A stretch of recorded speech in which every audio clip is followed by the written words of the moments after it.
الحمدللہ رب العالمین والعاقبۃ للمتقین الصلاۃ والسلام علی خاتم الانبیاء والمرسلین اما بعد۔ السلام علیکم ناظرین اکرام، اللہ سبحانہ و تعالیٰ کا جو مبارک مہینہ ہے رمضان،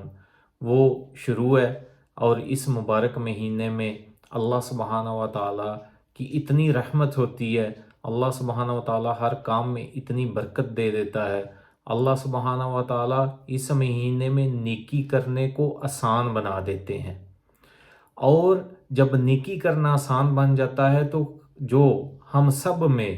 کئی طرح کی یقیناً ہیں کمیاں ہیں، کوتاہیاں ہیں، برائیاں ہیں، ان کو بھی چھوڑنے یا دور کرنے میں اللہ سبحانہ و تعالیٰ ہماری مدد کرتا ہے، اور وہ بھی اس رمضان کے مبارک مہینے میں اس کے فضل سے، اس مہینے کہ رحمت کی بدولت وہ کمیاں کوتاہیاں دور کرنا ہمارے لیے آسان ہو جاتا ہے۔ آج میں اسپیشل بات کروں گا وہ جو سموکر حضرات ہیں، جو تمباکو نوشی کرتے ہیں، ان کو ہمارے معاشرے میں یہ بہت بڑی غلط فہمی جو تمباکو نوشی کے بارے میں ہے، وہ عوام میں بہت زیادہ رائج ہو گئی ہوئی ہے، یا اس کو رائج کر دیا گیا ہوا ہے۔ اللہ سبحانہ و تعالیٰ کا قرآن حکیم میں ارشاد ہے سورہ بقرہ میں، اے ایمان والو، خود کو اپنے ہاتھوں سے ہلاکت میں نہ ڈالو۔ تو ناظرین اکرام، آج تو ڈاکٹروں نے، جو سائنٹسٹ ہیں، جو میڈیکل اسپیشلسٹ ہیں، انہوں نے یہ چیز ریسرچ کے بعد ثابت کر دی ہے، لکھ دی ہوئی ہے بکس وغیرہ میں، اور ایون وہ جو یہ سگریٹ کی ڈبیاں ہوتی ہیں ان پر بھی لکھا ہوتا ہے، اور فوٹو بھی ساتھ اس کے اوپر لگی ہوتی ہے سگریٹ کی ڈبیوں پہ، کہ سگریٹ کی وجہ سے 70 سے زیادہ قسم کا کینسر جو ہے وہ آپ کو ہو سکتا ہے، اور اللہ معاف کرے کئی لوگ ایسے ہیں جن کی موت بڑی ہی دردناک اور اذیت ناک ہوئی ہے سگریٹ کی وجہ سے۔ تو ناظرین اکرام، یہ اپنے آپ کو ہلاکت میں ڈالنا نہیں تو اور کیا ہے، کہ ایک چیز نقصان دہ ہے، بہت زیادہ نقصان دہ ہے، جس سے آپ کو بیماری لگ سکتی ہے، آپ ہلاک ہو سکتے ہیں، آپ کی موت جو ہے وہ اذیت ناک ہو سکتی ہے۔ کچھ تو اس حد تک بیمار ہو جاتے ہیں کہ جسم کے کہیں یا کسی حصے کو وہ جسم سے علیحدہ کرنا پڑتا ہے، ڈاکٹروں کو اس کو کاٹنا پڑتا ہے، اور یہ سب جو ہے وہ سگریٹ نوشی کی وجہ سے یا تمباکو کی وجہ سے ہے۔ تو یہی وہ چیز ہے کہ ایمان والو، اپنے آپ کو، خود کو اپنے ہاتھوں سے ہلاکت میں نہ ڈالو۔ تو ہمیں اللہ کا یہ حکم ماننا چاہیے اور غور کرنا چاہیے کہ ہم واقعی خود کو ہلاک کر رہے ہیں اور اللہ سبحانہ و تعالیٰ کے حکم کی نافرمانی کر رہے ہیں۔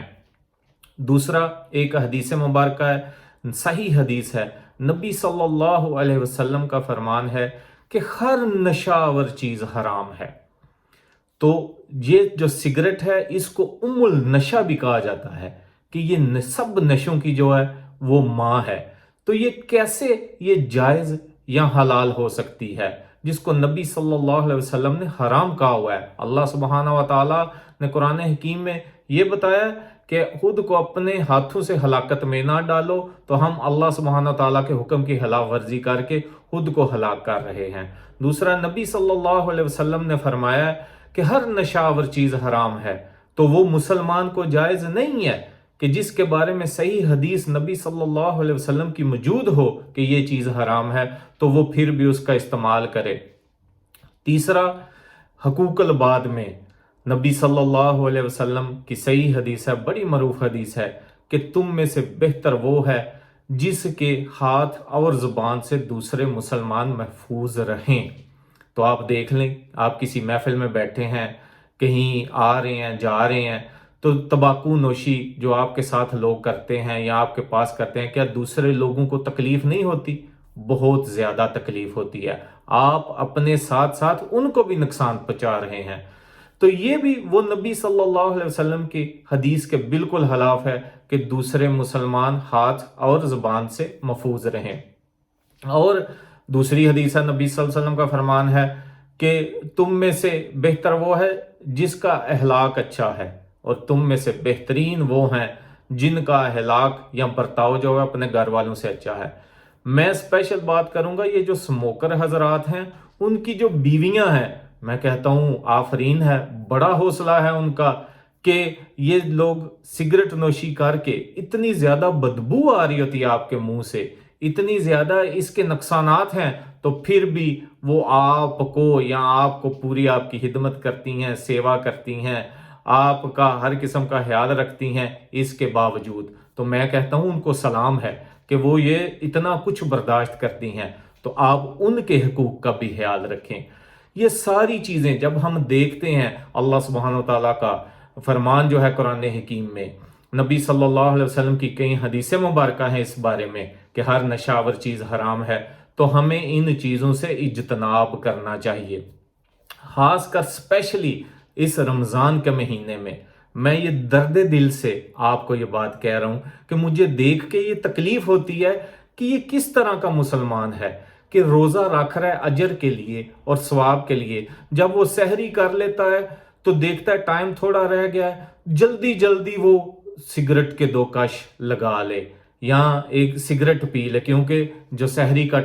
ٹائم ہے وہ ختم ہونے والا ہے۔ تو اس نے کیا کیا؟ سحری کر کے اللہ سبحانہ و تعالیٰ کا جو حلال رزق ہے وہ کھایا ہے، اور اس کے بعد حرام چیز کا استعمال کر کے وہ روزہ رکھ رہا ہے۔ یہ ہماری سائیکی دیکھیں، یہ ان لوگوں کی سوچ دیکھیں کہ یہ اجر کے لیے سب کچھ کر کے تو بعد میں آپ حرام چیز کے ساتھ جو ہے وہ اپنی سحری کا اختتام کر رہے ہیں۔ ذرا غور کیجئے گا۔ دوسرا، جب افطاری کا ٹائم ہوتا ہے، جب روزہ افطار ہوتا ہے، تو جلدی جلدی پانی پی کے یا 1-2 کھجور کھا کے تو جو سموکر حضرات ہیں وہ سب سے پہلے کیا کرتے ہیں؟ سگریٹ لگا لیتے ہیں۔ تو ناظرین اکرام ذرا سوچیں، اللہ کے لیے اپنی نیکیاں جو ہیں، اپنے اجر کو برباد نہ کریں، روزے کے ساتھ یہ سلوک نہ کریں کہ آپ نے سحری جو ہے اس کا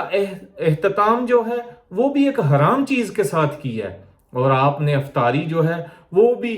پانی کا 1 گھونٹ پی کے یا 1-2 کھجور کھا کے سب سے پہلے کیا کیا؟ سگریٹ لگایا ہے۔ سحری بھی حرام چیز سے اور افطاری بھی حرام چیز سے، اور پھر ہم یہ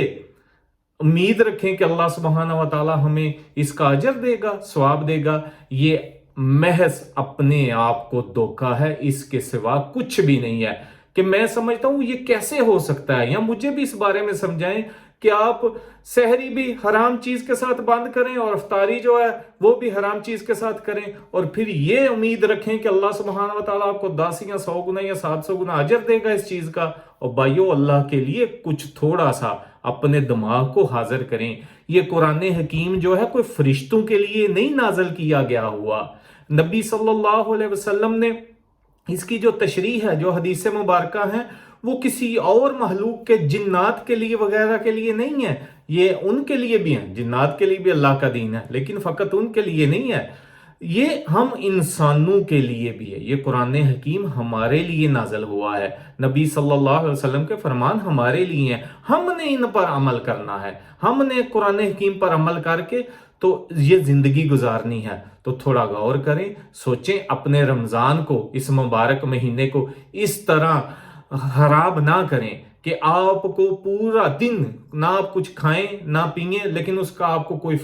فائدہ بھی نہ ہو۔ اس لیے میری ان باتوں پر ذرا غور کیجئے گا، اور اس ویڈیو کو دوسرے اپنے سب دوستوں کے ساتھ شیئر کیجئے گا، اور اللہ کے لیے سوچئے گا۔ یہ میں نے درد دل سے آپ سے یہ بات کی ہے، کیونکہ مجھے بہت تکلیف ہوتی ہے کہ ایک آدمی ہے، وہ سحری کے لیے اٹھتا ہے، اتنی محنت کرتا ہے، نمازیں بھی پڑھتا ہے، سارا دن کھاتا پیتا بھی کچھ نہیں ہے، بھوکا بھی رہتا ہے، تو میں سوچتا ہوں کہ اس کو اجر کس طرح ملتا ہوگا۔ وہ اللہ کی ذات ہے، بہتر جانتی ہے دلوں کے حالات، لیکن جو سامنے نظر آ رہا ہے کہ ایک حرام چیز کے ساتھ آپ نے سحری کی، ایک حرام چیز کے ساتھ آپ نے افطاری کی، تو آپ اجر کی امید رکھیں گے؟ اللہ کے لیے کچھ سوچیں اور اپنے اس مہینے کو خراب ہونے سے بچائیں۔ اس کے فضل سے، اس کی برکت سے آپ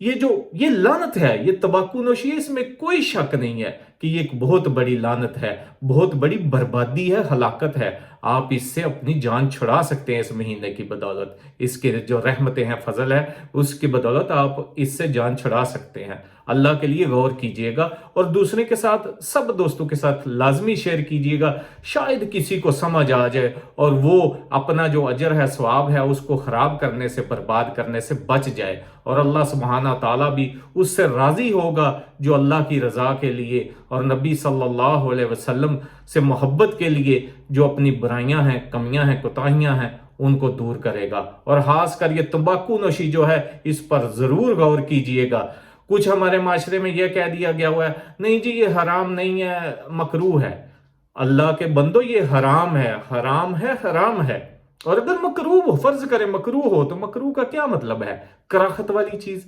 جس سے اللہ سبحانہ تعالیٰ کو کراہت ہو، نبی صلی اللہ علیہ وسلم سے کو کراہت ہو، اس سے وہ جائز ہو سکتی ہے؟ کبھی نہیں۔ تو اس لیے غور کیجئے گا اور دوسروں کے ساتھ بھی شیئر کیجئے گا۔ اپنی دعاؤں میں یاد رکھیے گا۔ والسلام علیکم ورحمۃ اللہ وبرکاتہ۔